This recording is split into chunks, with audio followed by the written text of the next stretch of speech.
Hello again. In this section, we will be going over les déterminants. Les déterminants, there's a few of them, but in this course, I would only like to focus on two of them. I find that they are the two that we use the most frequently. Déterminants définis and déterminants indéfinis. So, as you can see on the board, I chose to start with déterminants définis, and then later we will go with indéfinis. So, les déterminants are the small word that comes before le nom. And if the noun, so the nom is masculin, singulier, then the déterminant will also be masculin, singulier. If le nom is féminin, pluriel, well then the déterminant is as well. So I will show you what the déterminants définis are. These are the déterminants définis. So as you can see, it is le, l'apostrophe, which is the apostrophe after the L, la, and les. Simple, okay? Now, this in English is the. Okay? So, le or l'apostrophe is masculin, singulier. Le is always masculin, singulier. Okay? La is always féminin, singulier.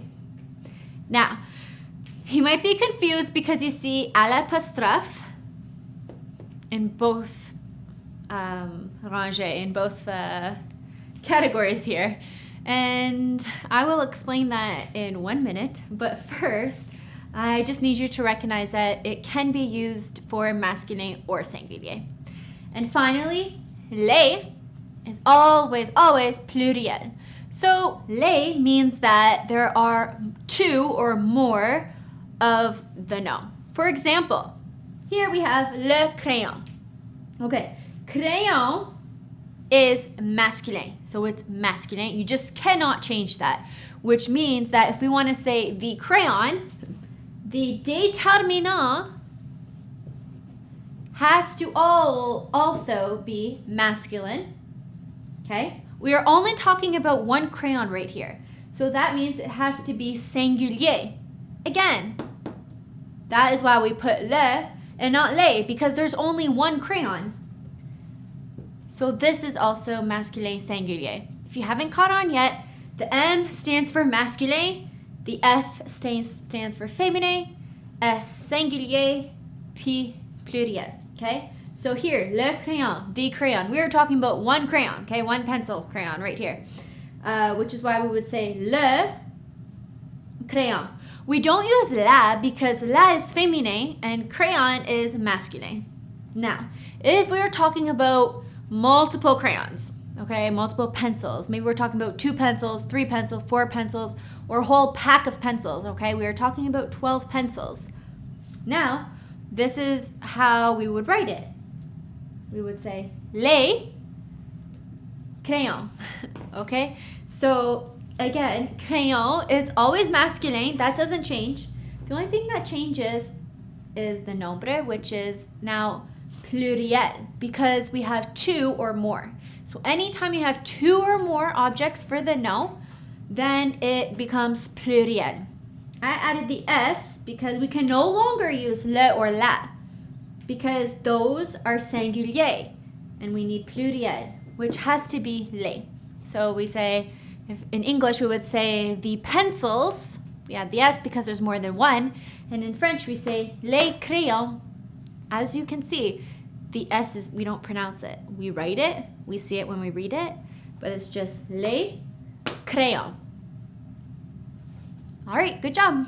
How on earth can the l'apostrophe be masculine or féminin?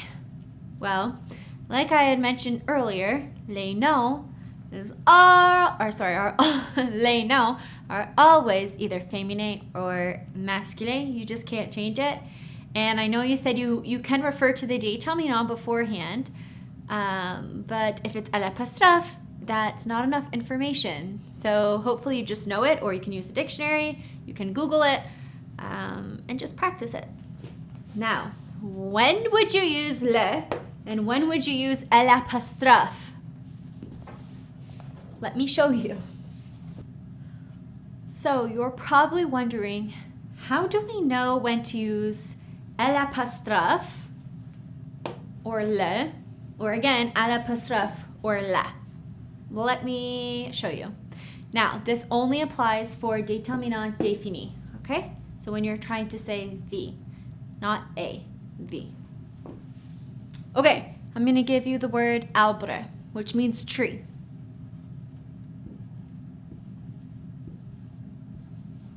Arbre. Okay, I'm telling you right now that arbre is un nom masculin singulier.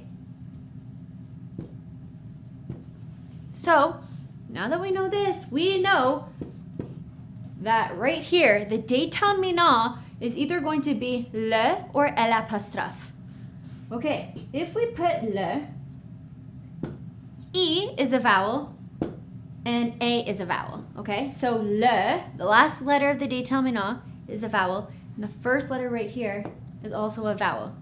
Again, the vowels are A, E, I, O, and U, okay? Sometimes Y, but right here, A, E, I, O, and U. So when you have two vowels that follow each other with the déterminant défini, doesn't work. It's just non-existent. So we replace le with the l'apostrophe. So instead of saying le arbre, we would say l'arbre. Okay? Same thing for O. Okay? Water. O. Here's how we spell it. E-A-U. We don't say le O, because if we did, we would have two E's together. Okay, we would have this. Again, two vowels. Nope, we don't want that. So we just do l'apostrophe and we say lo. Okay, so that's when to use the l'apostrophe and when to use the le or la. Okay, now I'm going to test you.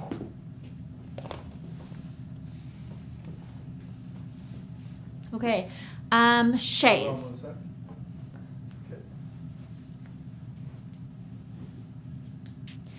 I'm going to test you now. So I'm going to give you a word that we had already seen in the previous lecture, and I will have you add the déterminant in front of the word. So the word I give you is chaise. Chaise means chair, in case you have forgotten.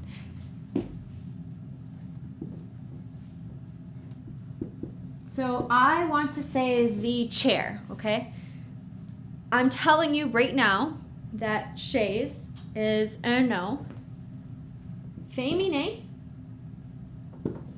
singulier. Okay, it's a nom féminin, and I'm only talking about one chair, the chair. So which word would you put before chaise? Well, you know it's féminin singulier, not pluriel, so we're not gonna go here. It's not masculin, it's féminin. Okay, two options, la or l'apostrophe. You always first go to la, okay, or le. We do not have two vowels. We keep it. We simply say la chaise. Now, if I'm talking about the chairs, can you please go get me the chairs? We would say what? I'm giving you a couple seconds to think about it. The chairs. We would say les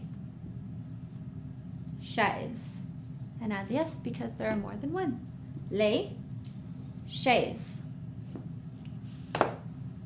Great job. Let's go on to the next set of déterminants, which are les déterminants indéfinis.